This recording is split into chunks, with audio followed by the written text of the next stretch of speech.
Taking 5 more seconds and then we are good to go. Yeah. Awesome. Yeah, thank you again, Oliver, for showing us like this new integration. Personally, I haven't seen much on the Kubernetes side of stuff, but I'm like, I think this looks pretty cool. It seems very intriguing too. Actually, it's a new world for me as well. So I spent quite some time on it with my colleague Christoph here on the call. Oh, nice. Let's hope that we can get a run. I'm just trying to clean up some stuff before. Yeah. Take your time. So, But just to pick up in terms of the EMEA user group, it looks like our cadence might be once a quarter. We did the last one literally August 31st, but we might pick up the pace depending on what's what, but it's good to get these meetings in at least once a quarter. Agreed. And we're looking forward to the first in-person one, whenever that might be, wherever that might be. One day. Is there any Dutch people on the call today? Oh. there's at least I someone don't from think Dubai, so. if I hear the voice correctly. Yeah. Verstappen fans, is it? Verstappen fans, exactly. Verstappen fans. Are they sober again? They might be still drunker. I love those guys. I think so. I'm just cleaning up some stuff so that I can start the demo from scratch because I was working until last minute on it. So bear with me for a second before we really get started. Sounds very exciting, Oliver. Just in time, As usual. It's called living on efficiency, your pants. Oh, I love it. I hope the demo gods are with you. So. They usually aren't. I hope you have a good audience as well.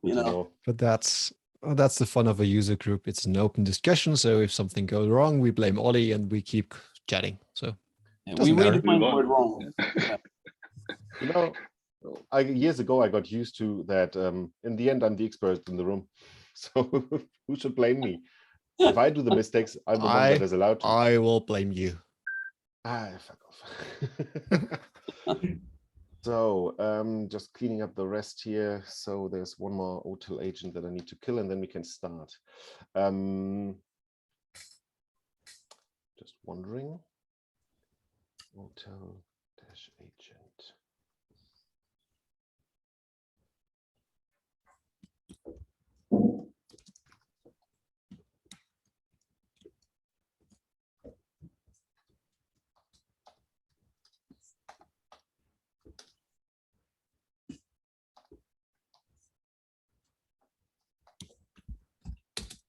So I hope that I'm all set in a second.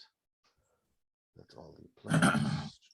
Auto collectors deleted. There's one more deployment that I can't get rid of at the moment, and I have no idea why.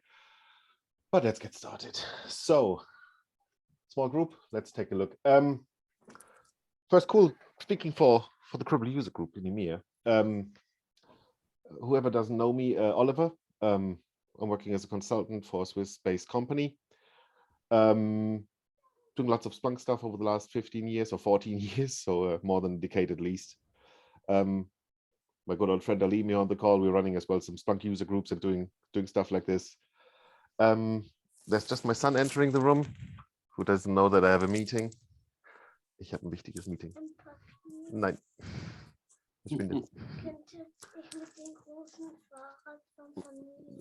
Frag mal die Clara bitte, ich muss hier arbeiten. Verschwinde. How cool is that? Welcome to home office. 4 kids. I have 4 kids at home. Don't tell me.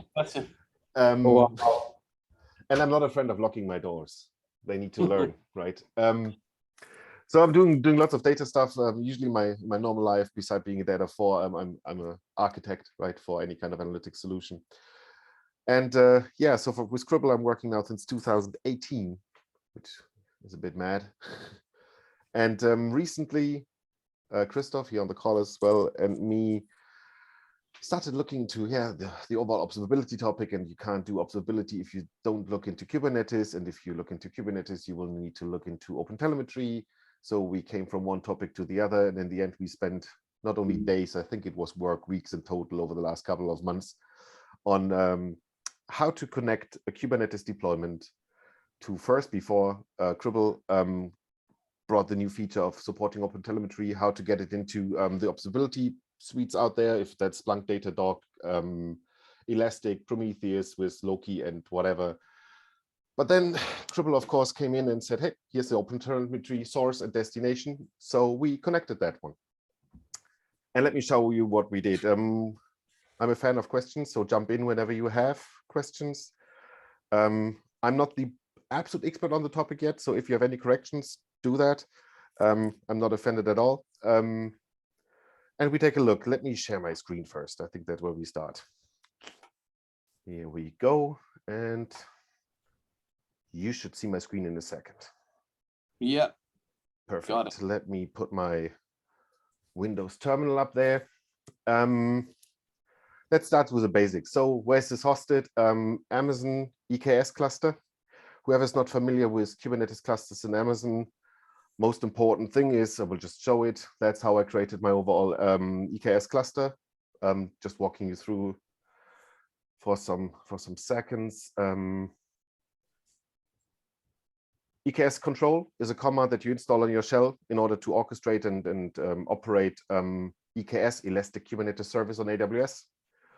We're creating a new cluster. We gave it a name. Actually, this is not the history command that I was looking for. Another shell crashed previously.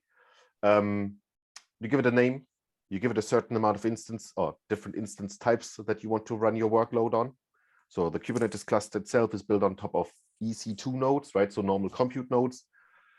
And I'm not a cheap guy usually, but of course, cost savings make sense. So I give it a list of instance types it should use. I define that it's managed by the EKS orchestrator or service inside AWS. There's one important thing here, which is that I'm that I'm using spot instances. So whoever's not familiar with spot instances on AWS, spot basically means I'm not taking a reserved instance, and just the most important part about that is spot instances are roughly 70% cheaper than normal instances that you just can book in the UI. So it's those kind of demos here costs literally nothing, 20, 30, 40 cents whatsoever. That you define how many nodes your EKS cluster. Let me chime in, Ollie. Yeah. But AWS does not guarantee that you have that instance for the time you book it, basically. So they can tell you that, hey, I need the resources. We will shut down your instance within the next 5 minutes, which did happen to my EKS cluster several times. Surprisingly enough, never to Ollie's, always to mine. Yeah, exactly, never happened to me. But cool is you can have code running, so you can have a pod running inside your EKS cluster that's listening on the wire if Amazon wants your EC2 instance back, and then it would very gracefully drain your node. So taking all the pods out of your node, launch another node and put all your pods inside that node, especially when you then in a production deployment would deploy replicas of your pods. You don't have any service interruption, you have business continuity while running cheap, right? For me, it doesn't matter if a node is taken away, I don't care. But there's a simple pod that you can deploy that will take care. Like additionally, I deploy here a so-called autoscaler pod, which takes care of that it scales up and down automatically depending on the workload that I put in. So in the cheapest way, and you can see that directly with nodes min, it will have one node running maximum, that I don't get any kind of build shock. It will have 6, right? And I go initially with a node of 3 or with 3 nodes because I don't want to wait, basically, that it scales up. The next settings are basically ASG access. ASG stands for auto scaling group. Everything that you do here, you can do via the UI of Amazon, right under the EKS tab. Inside, I define a node group because all those nice instance types here are 2V CPU 4 GB machines. I simply call the node group spot 2V CPU 4 GB, and then the rest is my profile and that I'm asking for a specific Kubernetes version. That's how I launched the whole cluster. And when we take a look with our friend kubectl, as we call it, kube control, right? We can simply get my current status so that I'm at the moment running with 2 nodes, so it's scaled down automatically. And when you check what I'm running as pods right now across all name spaces, that there's some pods which are, let's call them furniture, right? They're required for the Kubernetes cluster to run, like CordINS and AWS Node and kubeproxy. And here's my cluster autoscaler, by the way. which seems to have scaled down. Let's directly check that as well. You can see that I have 2 leftovers from the OTel agents, which somehow I couldn't delete previously, but that's fine. So when we look at this here inside the namespace cube system, we will see that my machines were, wait, let's do that differently, scale underscore down. That the system has scaled down recently at some point, right? Whenever.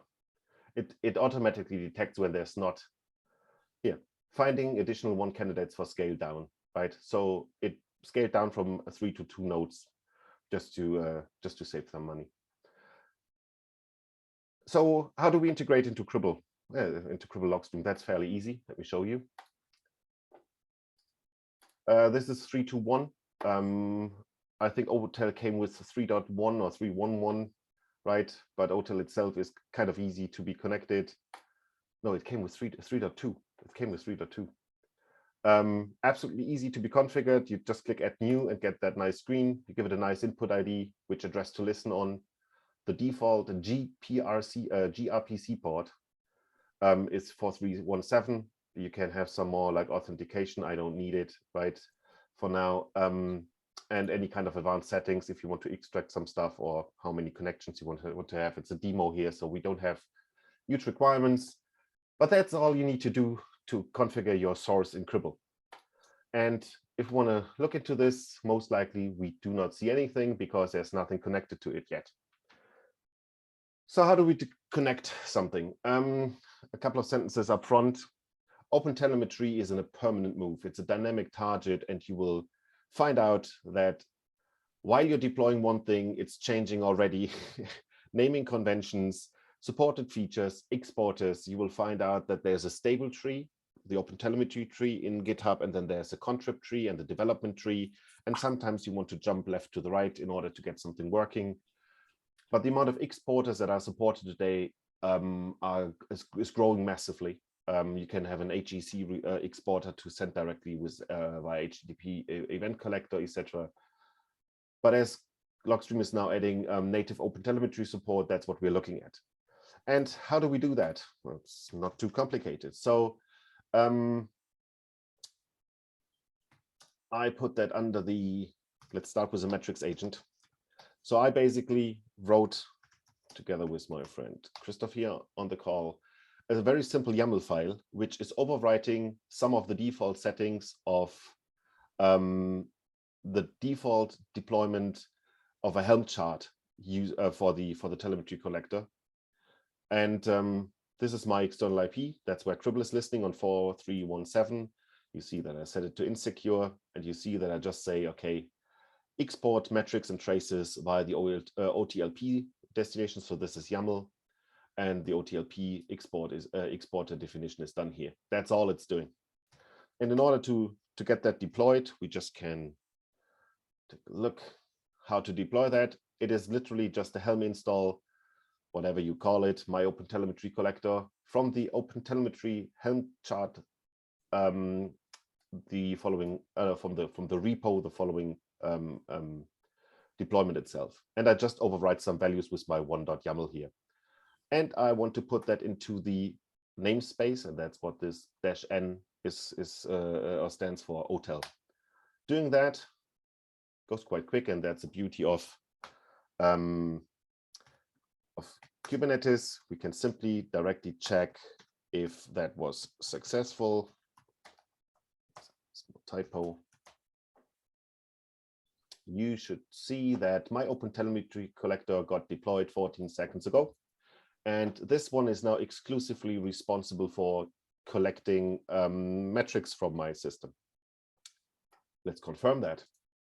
Oh, that already looks like that it's doing something. That's all it needs to do here. Let's stop that for a second. So we already got six events, and if we expand them a bit here, there's now the 3-year-old one. What did I say about home office? Ich muss arbeiten. So, while Ollie is taking care of his daughter, which is perfectly fine, I say, The OTel collector is basically capable of collecting metrics, traces, and logs, but be aware of logs is currently still not finalized. So there is a group which is currently defining the definition of how logs should be sent, and that definition is not finalized. We've checked how to get the logs of Kubernetes as well. It is working.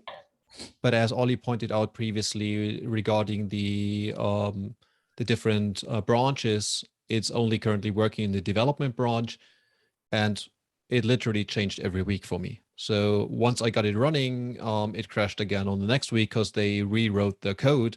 So currently I cannot recommend using it for logs as well. Metrics and traces are in a stable path, and they are, as the path is indicating, well better suited for using it on a more stable environment. Yeah, absolutely. I can sign that. And anything you need to know about OpenTelemetry is literally opentelemetry.io or the GitHub page, right, where you see it's quite active, right? There's lots of stuff happening in the contrib 60 minutes ago, and basically all big players on the market are contributing to the collectors, from the players you know, right? Any kind of APM solution, but as well as Splunk, Elastic, all those folks are all contributing to it, right? Going quickly back here, so we enabled metrics before, right? And now we can directly see when doing a capture that we get the metrics of my Kubernetes deployment, right? Consisting now of 3 nodes, as we know.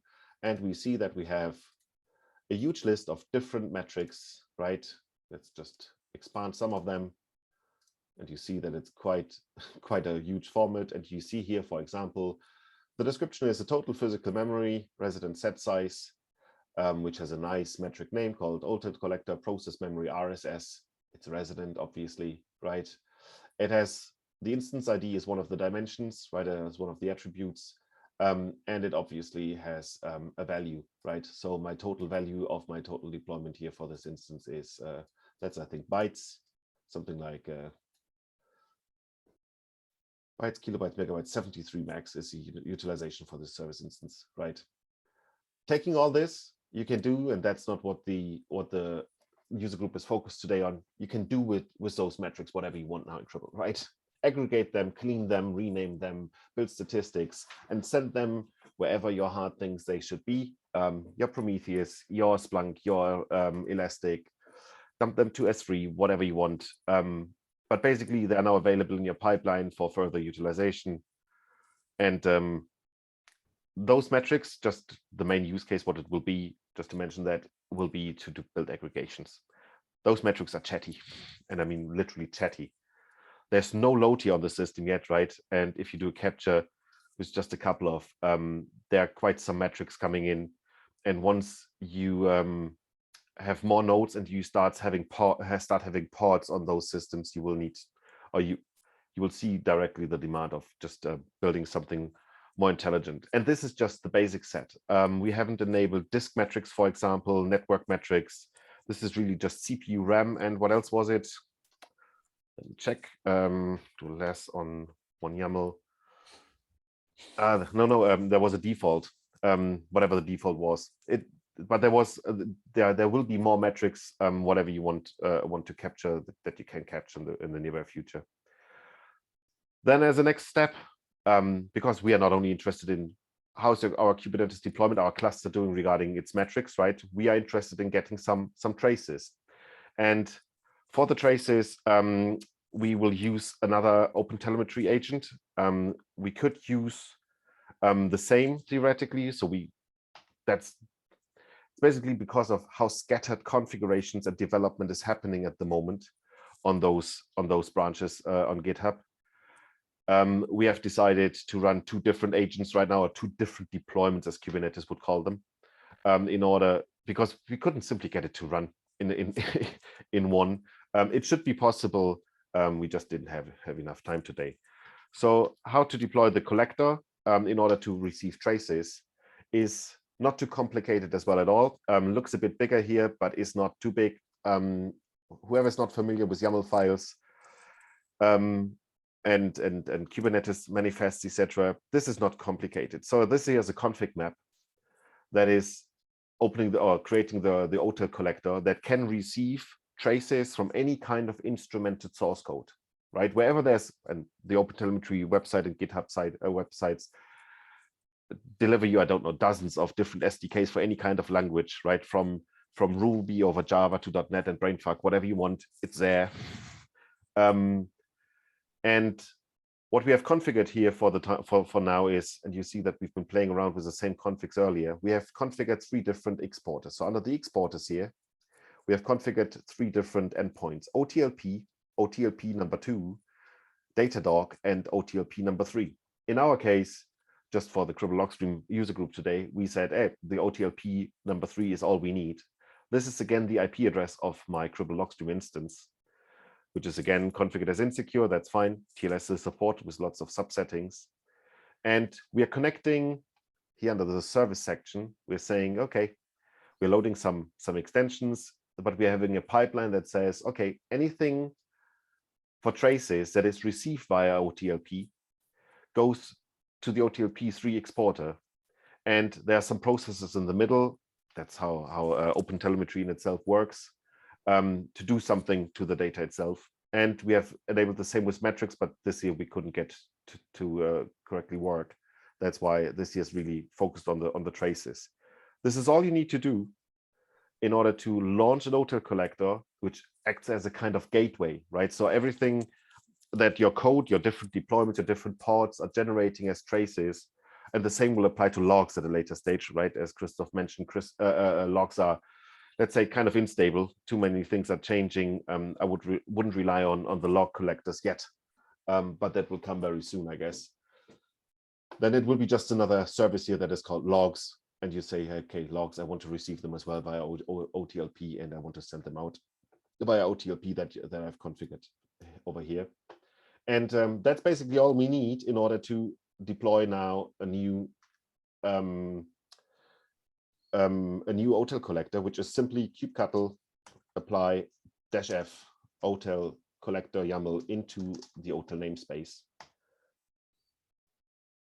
And if we now call get services in the OTel namespace, we will see that the OTel collector is running and it has some ports opened, including again 4317 and some other ports, as you can see.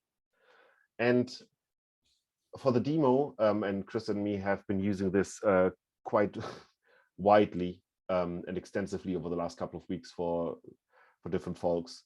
And the biggest kudos here goes to Chris, clearly, who spent some nights literally rewriting 10 services in 5 or 6 different programming languages in order to replace open census instrumentation code with the latest OpenTelemetry code. Kind of crazy, thanks to you. And that's why we can now simply deploy a shop. Some of you might have seen this shop. So Google, a couple of months back, or a couple of years back even, brought a microservice demo out. And I can show that to you in a second. The microservice demo is GitHub Google microservices. This is the so-called boutique shop, was previously called hipster shop. Maybe it was rebranded because some people felt offended, but it's a very simple kind of microservice shop that consists of different services. So a checkout service, a card service, a product catalog service, an email service, a recommendation service, and so on and so forth. And all this code here is written in different languages, right? So if you look here at the source folder, you will see all those different services, and some are using .NET, as you can see. Some are using, was there one Ruby, a couple of JavaScript? They have Java. a table at the first page where they're mentioning the languages. If you scroll down a bit further, if I remember correctly. Yeah, this is the overall service. There you see the built, architecture, right? And there you see the languages. Yeah, so Chris was so nice and changed all the code in here in order to use the latest OpenTelemetry standards to collect the traces from all those different microservices. And just for demo purposes, that you can see how this load is generated and that we can make some use out of it. I checked it out from his repo, composed with into Docker containers. and we can simply deploy it, which is not too complicated. I deleted it previously. I just can call an apply of that release. And you see that my shop is just getting launched. And if we now call for get services again, but not in the OTel namespace, we will see that it even has an external front-end service, which we now can call in a second. It takes some seconds. Let me get the status, right? Some of them are running, some of them are pending. Actually, it is the external load balancer, the ELB, as you can see here, takes most of the time in order to get launched. And most likely they are pending because your cluster is now scaling up, because That the could be. resources on their cluster are not sufficient to run all of the Let's pods. check. So that's the auto scaling most likely now. Let's check. Yeah, I even scaled down. You can see that it scaled down because there was no load on my system here. So at the moment, my cluster is just running with one node. Absolutely efficient. I think I can check actually which wrong window, what kind of instance that is. You can see that it's scaling up and down here. So everything you do on the shell, you can see in the AWS console as well, which is quite neat. Loading instances. So at the moment, you see that it's already auto scaling, right? It's in an initializing phase of a second node. This node is already running, and you can see that it's not big with 2 vCPUs and 4 gigs of RAM. But the T3 medium machine, right, just to as well do some advertising again for Vantage SH, they're called, for why to use spot instances. And I hope no one here works for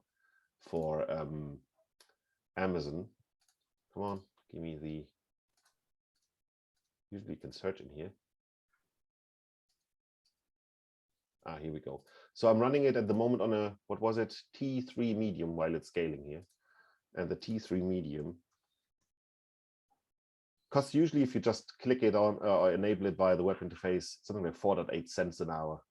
I, at the moment, because I'm using Spot, pay 1.47 cents an hour, right, for a single instance.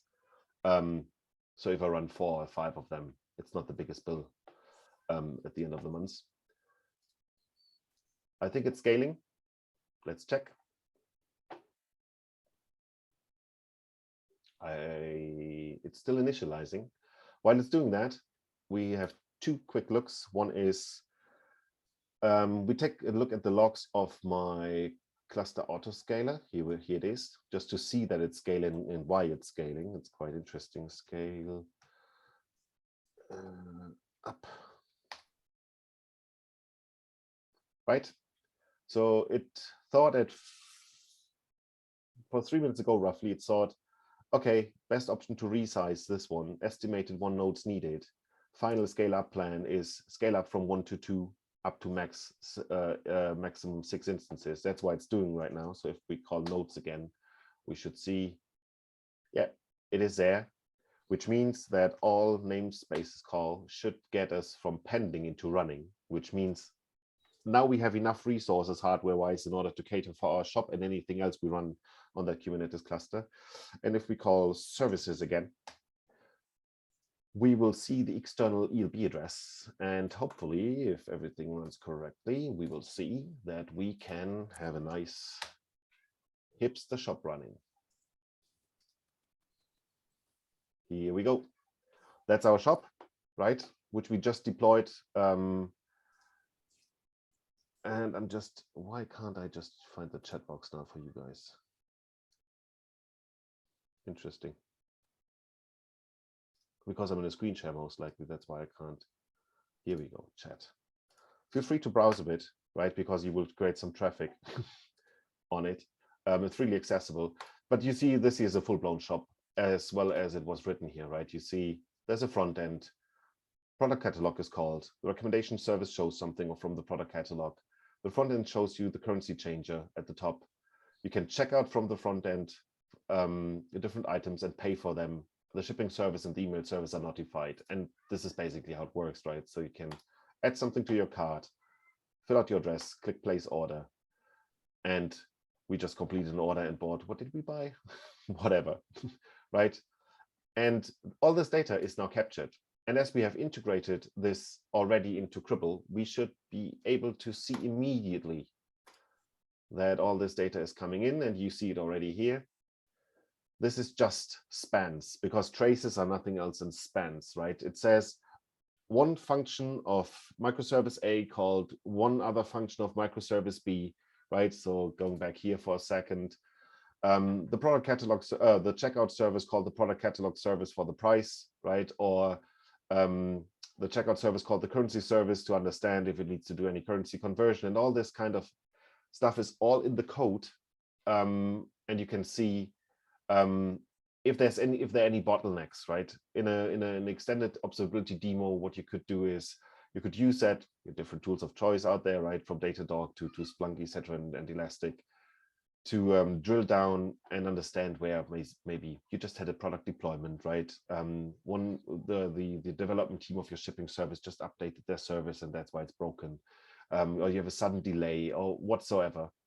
But all this data now sits in Splunk, sits in Cribl, right? So we can immediately use that in order to understand what is happening here, or we can fix things. I mean, that's what Logstream is absolutely strong at, right? So for example, you see that the name of the service here is still gRPC Hipster Shop. I said they rebranded it to Boutique Shop, right? So if we think we should normalize names, for example, or do any kind of conversions of metrics, etc., then we can easily do that.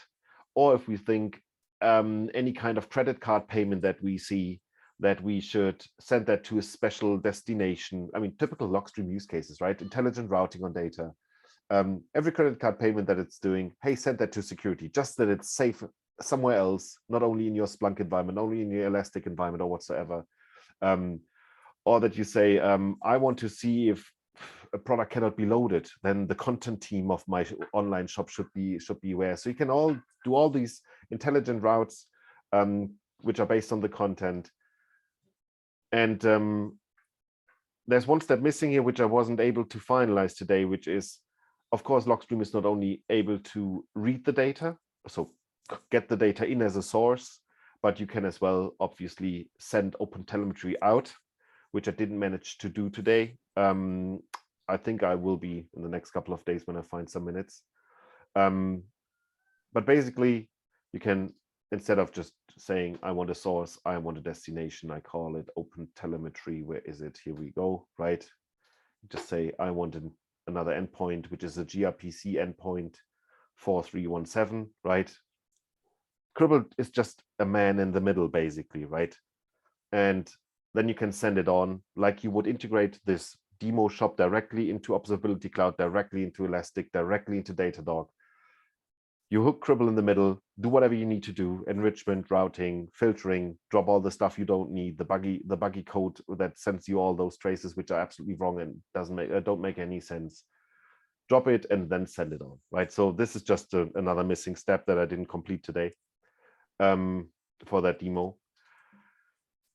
But that's basically how you integrate it. Absolutely straightforward, especially the metrics piece, as you have seen. Monitoring your Kubernetes deployments via the opentelemetry is absolutely easy. For the metric part, for the traces part, it requires a lot of coding work for developers. Some stuff is easy, if I recall correctly, Christoph. Was it Node.js that was absolutely no-brainer? Yeah, Node.js was pretty straightforward. You just had a JavaScript library which you added to the path when spinning up the service itself. So that was pretty straightforward. Java and C#, because I just don't know the languages, were the ones which messed me up at most. Yeah, and I think in a real world project as well, defining traces, what a single trace is from a technical perspective and from a business transaction perspective is clearly the most difficult part, right? And then a developer needs to go in and implement whatever is requested. The OpenTelemetry collectors as well are not only available, obviously, for Kubernetes. You can run them as well standalone if you want to on your Windows on your Linux machine to gather some stuff, metrics, etc., and receive other events. But as Chris mentioned, and I as well, it's a bit on the move still. It's not there yet. There's lots of stuff happening. Do not consider it as stable at any point in time.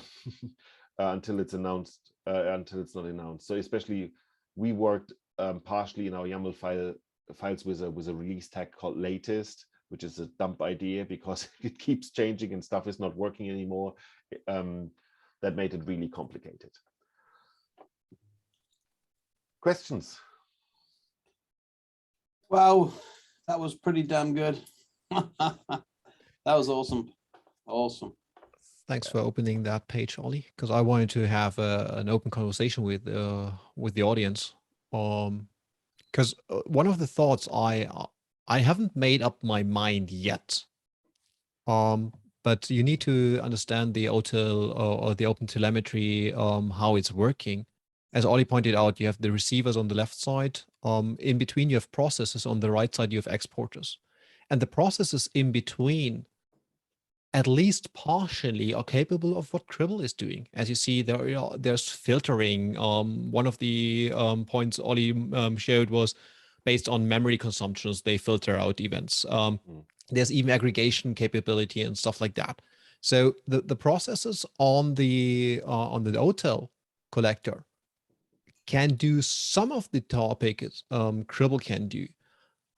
From my point of view, still have the feeling it's way better to do it at a later stage at Cribl. Why do I have that? Why do I have that thought? Because you're introducing load on the system where you actually want to run your production. So doing processing capabilities on your production environment, which actually just should receive the traces or receive the metrics and then be gone with it. Don't bother the system itself with load introduced to do something, to calculate something. So from that point of view, I'd say it's better to do all your logic at a central place and then send that forward to your analytics tool of choice or your observability tool of choice. But just to make you aware of, processes have a limited capability of doing that as well. And I don't really know, does it make more sense using processes of OTel or makes it more sense using Cribl? Currently, I'm tending to do everything in Cribl, but that probably is just because I know that better than the OTel collector. Any thoughts from your side on where to process information? Yeah, why not both? It's always a standard statement. That's the cheap out answer. That's why I just opened this website. So that's how I did it in the past, and that is a good pointer to the Helm charts of Cribl, right?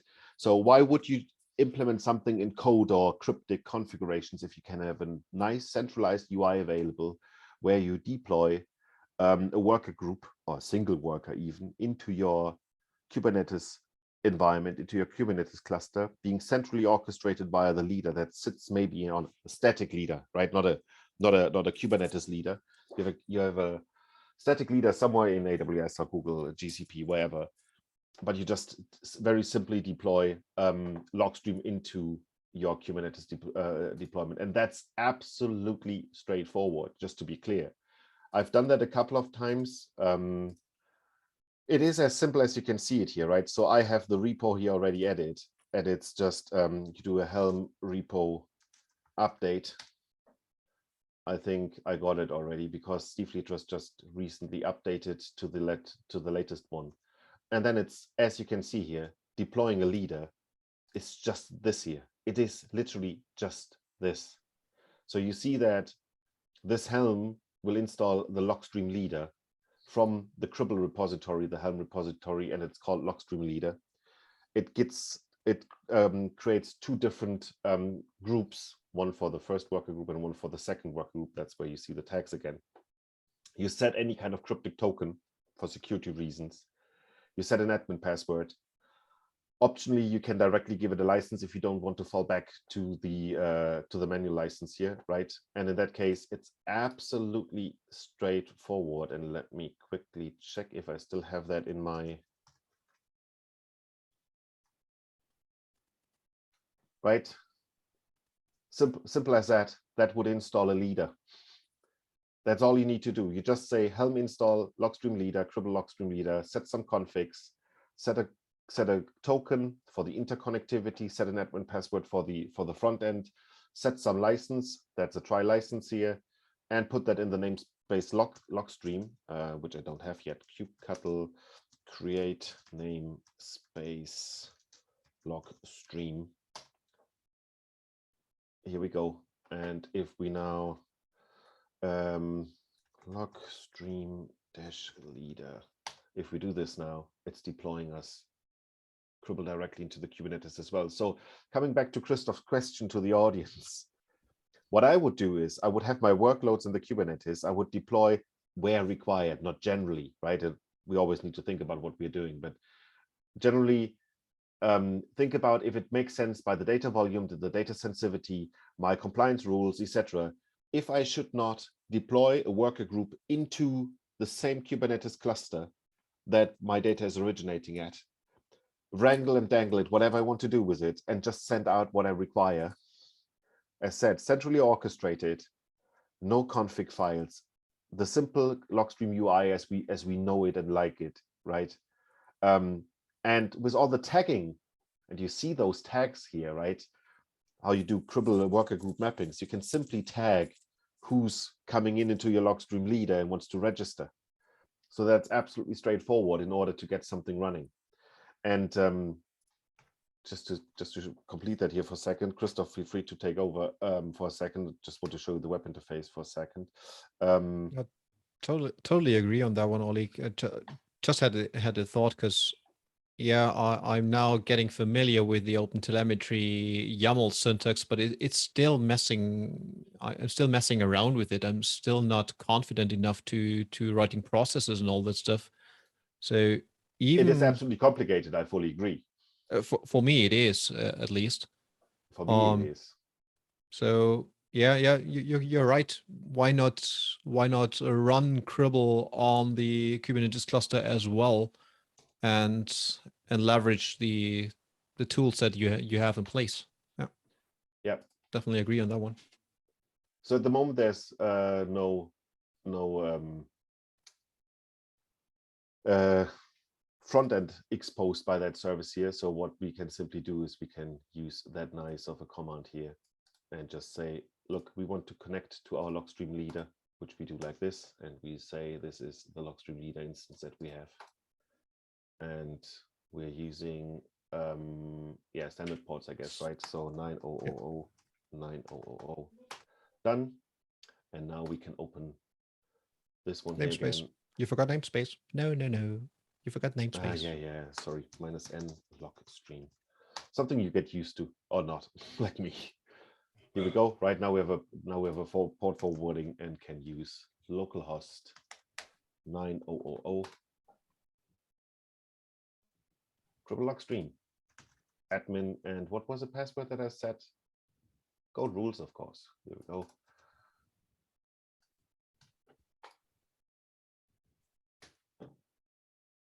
This is now the latest version, I think 3.2.1 of Logstream running in the same Kubernetes deployment.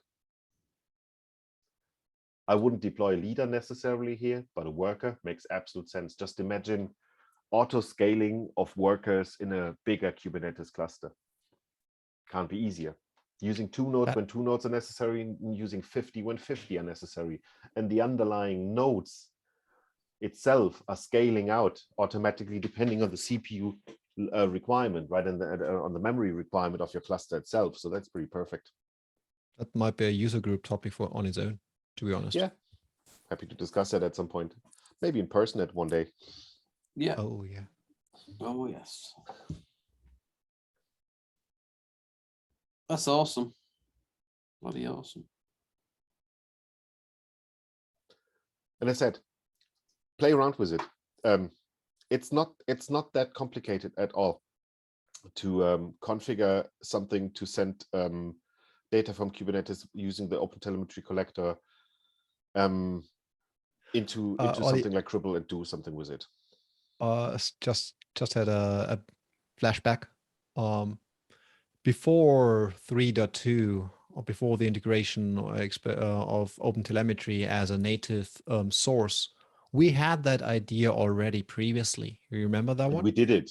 Because OpenTelemetry can send data either via gRPC or via HTTP.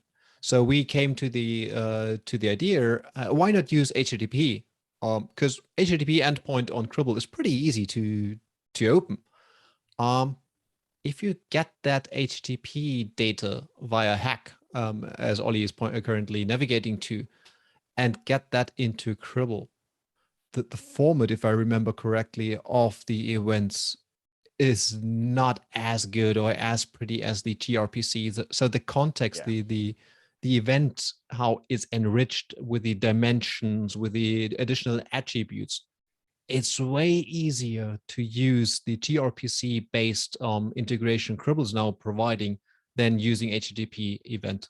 So whenever you have the idea of getting OpenTelemetry data into Cribl, don't even think about HTTP. Yep. Just as a recommendation, because we tried that one and we pretty much failed.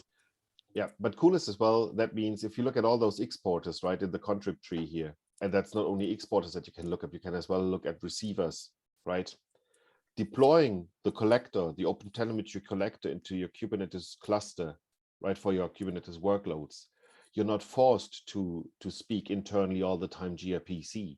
If you already have a library, let's make a simple example. You have your standard RUM library for your website, which is via JavaScript gathering some metrics about user behavior right on your website.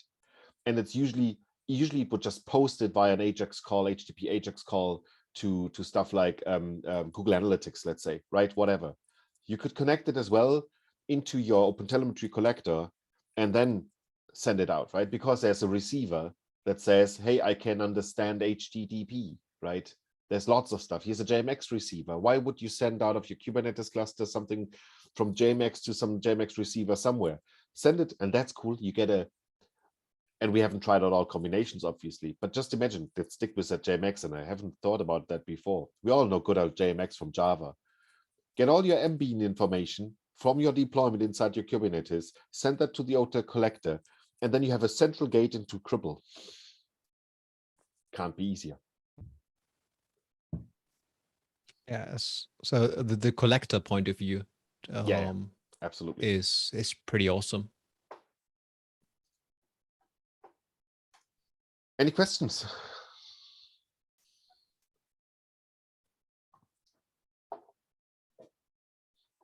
I have one question. This session is just mind-blowing, the amount of knowledge that's being shared on this session. This is my first user group, by the way. So thanks, Alim, for inviting me. But how frequently does this session run? Is it monthly, weekly, quarterly? At the moment, it's kind of quarterly, Arun. Okay. It depends what's coming up and who's available and different factors. We'd probably like to do it quarterly. It all depends. Eventually, it might be broken down towards countries rather than regions, but we're kind of always looking for volunteers, I would call it, Alim. Pardon me? We're always looking for volunteers, right? To have it more frequent, not weekly, but having every 1 or 2 months a session, right? If someone volunteers with a cool topic. Arun, you're most likely on the Slack channels. No. You should join the Splunk, the Cribl community Slack, right? Because there most of the announcements happen. They're dedicated channels for the user groups, so you won't miss a thing and don't need to watch websites or check your inbox, which might categorize some emails as spam. You see it directly; it's pinned to the channels when something. Yeah, I think that's what I'm looking at. Are you guys on Reddit, by the way? Any chance? Because I'm active on Reddit. Let me see if I can join. But we are. Let me show you.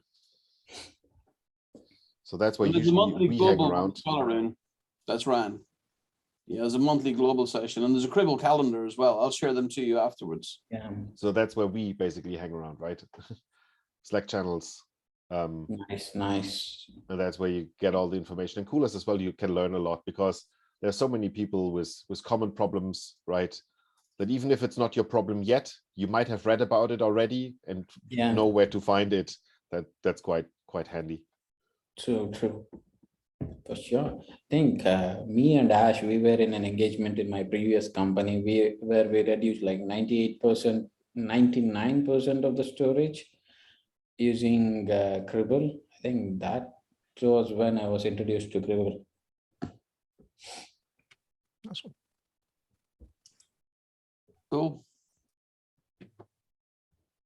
Awesome. Anyone else?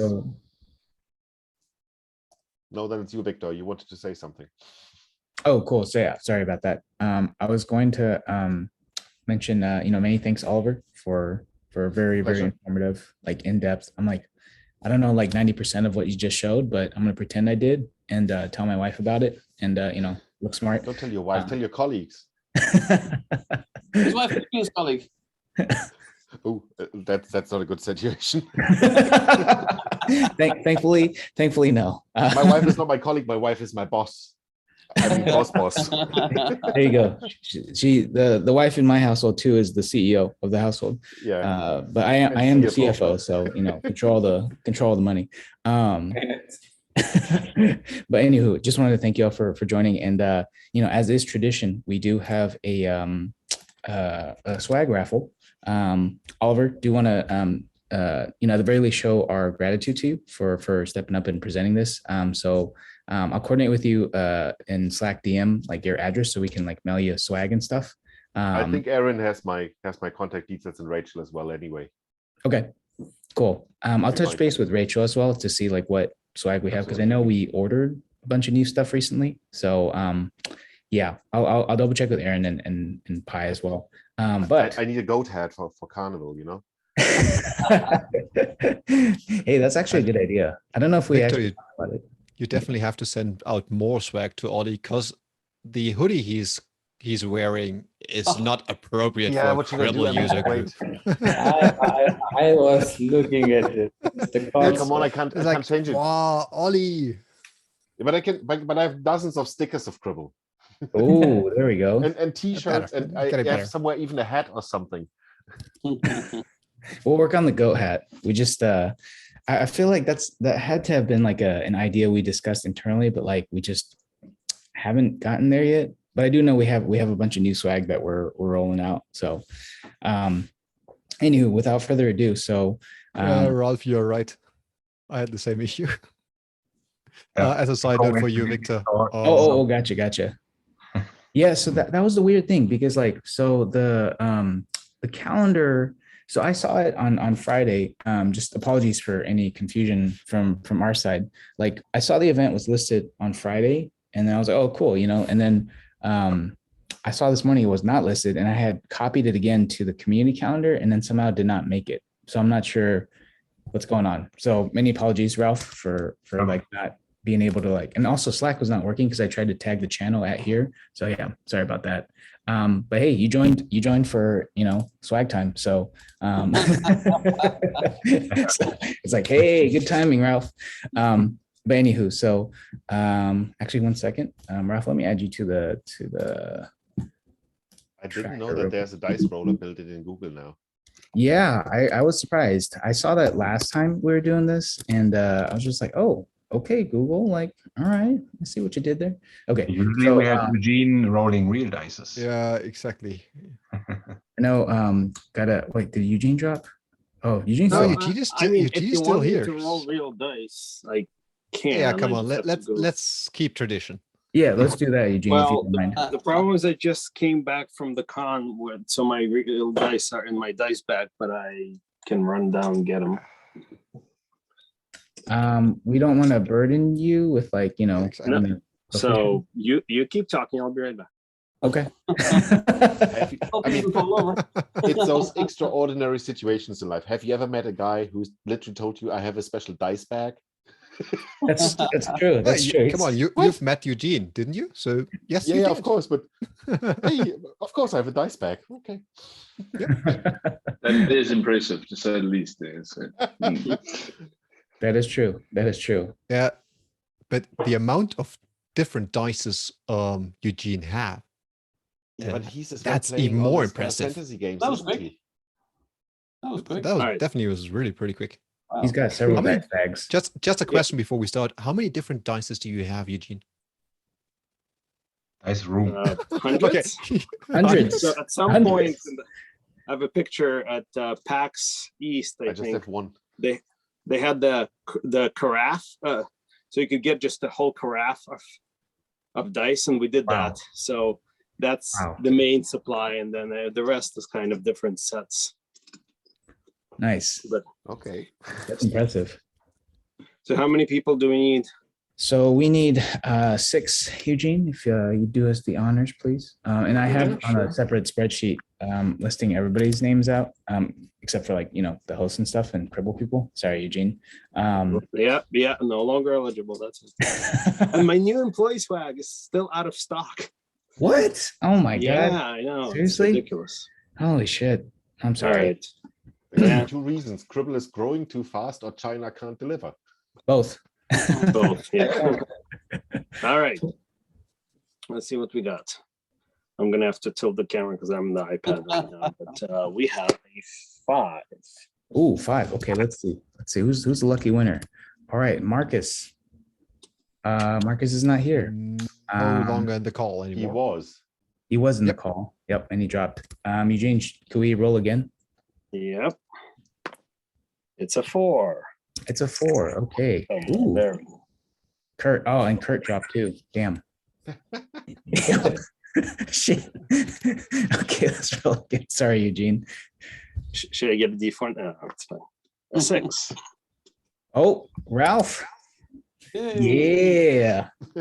There we go, Ralph. And what is it? So I know we ordered a bunch of new swag recently, and I know you have the hoodie. Right. I have it I'm not. So let me check with Rachel and Aaron because they're ordering a bunch of stuff for customer holiday giveaway stuff. So let me get back to you, Ralph. And then I'll chat with you on Slack. Yeah. All right. Thanks. Yep. Okay. Cool. Let's do one more, Eugene, if that's cool. Sure. I put it away. I didn't realize we were going to do one more, but it's here. Sorry about that. It's easy. It's another 6, so I'm gonna reroll. Double swag. A 2. Oh, a 2. Okay. Ooh, Arun, got some swag for you, man. First timer here, and look what you got. Got some swag. Now you are forever indebted to us. Welcome. Yeah. For sure. Because I remember, I think during my initial stint with Cribl in Dubai, I said that there were some swags they were preparing. Unfortunately, I moved from Dubai to India, so I couldn't get it. Probably this is why, as part of user community group, I'm getting it. Yeah. Yay, there you go. Nice. Arun, I will coordinate mailing details with you over Slack. Or actually join the Slack community, and then that way you can DM me your best mailing address, and then we will get some to you. I'll also let you know too, like what we have, but we'll probably try to get you a hoodie. I know those have been out for a bit, so yeah, I will touch base internally to see what we have and what we can get to you. And then for some of the cooler stuff, if you and Ralph are cool with waiting, I'll communicate update times and stuff. But yeah, we'll let you know. Arun, The hoodies are posting really the link comfy. where you can register. Cribl.io/community. That's where you can register, and then you get a Slack invite. I got the link. I'll go through it. No issues. Victor posted as well there. I haven't seen that. Perfect. See? Cool. Well, gents. Oh, sorry, Aleem, go ahead. Sorry. Oh, that was an amazing session. I mean, it didn't even draw breath, did you, Oliver? Come on. I have offered to Rich, who I know for many years, Rich Frass, to have that session with the US user group next time. Yeah. Next time means tomorrow? Nope. No. He already had a speaker. Because tomorrow gotta be one. I still have, honestly, I will have a changed version of the whole thing for the Splunk folks next week maybe, but I'm not sure. I'm leading some Splunk user groups as well, so right. Well done. Always something to do for the community. It's fine. No, you're Cool. amazing. Well done. 6 o'clock for me. Done. I don't know where you live, but here in Europe it's 6 o'clock now. All right. Need to run some study clubs. Gotta run. Here's Aleem. See you Take next care. time, guys. Awesome. Thanks See so ya. much. Thanks Good one. everybody Cheers, for the everyone. conversation. Thank you. Bye. Cheers. Bye-bye. Bye.